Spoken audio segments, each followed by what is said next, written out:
Ֆինանսների նախարարությունն ապրիլի վերջին 380 միլիարդ դրամի պարտատոմս է մարել, գումարը ներառում է վճարված տոկոսադրույքները։ Ֆինանսական շուկայում վերաներդրում անելու անհրաժեշտությամբ թելադրված պարտատոմսերի մեծ պահանջարկ էր ձևավորվել և ֆինանսների նախարարությունը լրացուցիչ տեղաբաշխում է իրականացրել։ Դրամային իրացվելիություններ մղվել ֆինանսական շուկա, որը շուկան պետք է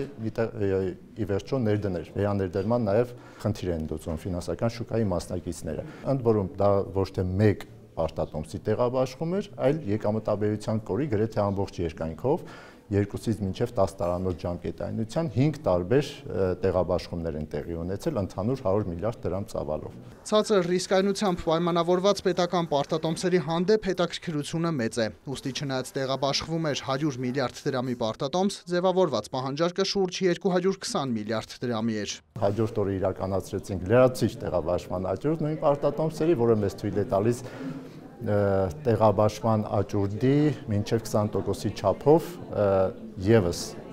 տեղաբաշխել, որը նույնպես տեղի ունեցավ եւ եթե ես ճիշտ եմ հիշում, ևս 17 միլիարդ դրամ լրացուցիչ տեղաբաշխման միջոցով մենք ներգրավվեցինք։ Հայաստանի ֆոնդային բորսան այս ցուցանիշներն աննախադեպ է համարել թե պետական պարտատոմսերի տեղաբաշխման ծավալի, թե ներդրումային հետաքրքրության տեսանկյունից։ Պարտատոմսերի հանդեպ այս պահանջարկն ու տեղաբաշխված ծավալը վկայում են ոչ միայն Հայաստանի պետական պարտատոմսերի նկատմամբ վստահության աճի, այլև երկրի ֆինանսական համակարգի կայունության ու ներդրումային գրավչության ամրապնդման մասին ընդգծել են բորսայում։ Տնտեսագետը նշում է, որ այս կերպ կառավարության պարտքը չի ավելացել։ Տեղաբաշխումը պետք էր նաև, քանի որ Ֆիննախի նախորդ 30 տարի ժամկետով տեղաբաշխված պարտատոմսերը չէին սպառվել։ Շուկայի մասնակիցների ենթադրում եմ ներկայացրած գները չէին բավարարել ֆինանսների նախարարությանից, քանի որ ֆինանսների նախարարությունը այդ շրջանում իրականում շուկայում մեծ անորոշություն կար, պայմանավորված հիմնականում արտաքին գործոններով, առևտրային միջազգային պատերազմների եւ դրա ազդեցությունների քաղաքական եւ տնտեսական ազդեցությունների առումով եւ շուկայի մասնակիցների մոտ այդ անորոշությամբ պայմանավորված ենթադրվում է, որ տոկոսադրույքները 30 տարեկան պարտատոմսերի համար բավականին բարձր էր եղել, որը ֆինանսների նախարարությունը չէր բավարարել։ Ըստ տնտեսագետի, հաշվի առնելով, որ ֆիննախարարությունը մարտին թողարկել էր նաև 750 միլիոն եվրոյի եվրապարտատոմսեր, ռեսուրս ներգրավելու կարիք չուներ։ Բայց շուկայում ընդունված է պարտքի վերաֆինանսավորում անել եւ բացի դա երկրներ կան նույնիսկ որոնք պարտքի խնդիր չունեն, բայց իրենց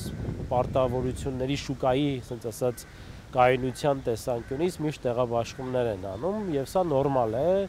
եւ իրականում կարիք կա։ 30 միլիարդ դրամի պետական պարտատոմսերի տեղաբաշխման մեկ այլ աճուրդ էլ մայիսի 13-ին է եղել 5 տարի մարման ժամկետով։ Պահանջարկի ոչ ամբողջ ծավալով բավարարումը ստիպել է ակտիվացնել երկրորդային շուկան։ Նախորդ աճուրդին, եթե պարտատոմսերի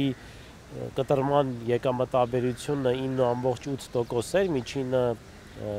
9.73, երեկվա աճուրդին